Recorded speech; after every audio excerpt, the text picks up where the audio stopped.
House Budget Congressman Buddy Carter. It's good to see you. So when you see all this, when you put it all together, what's your reaction to it?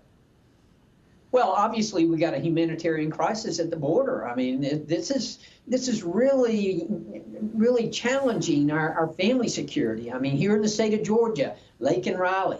I mean, that's all you need to say. Everybody understands that. It's challenging our economic security here in this country, with costing us so much money and taking up room in our hospitals and our schools, and costing American taxpayers $11,000 every year. And it's also our national security. Who knows how many terrorists are coming across that border? All of this is a disaster at the border. And yes, the border czar who's in charge, well, we've got a fence around the United Center and the DNC, but we don't have a fence at the border.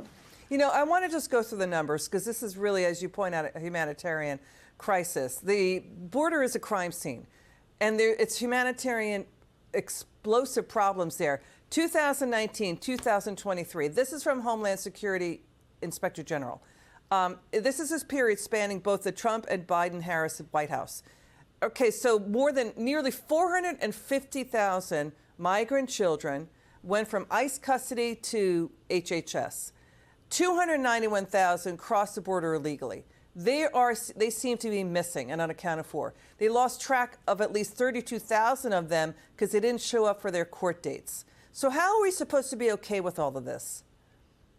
We're not, and we shouldn't tolerate it. That's why we need Donald Trump back in office. When Donald Trump was in office, we had the most secure border we've had in modern times. I need that again.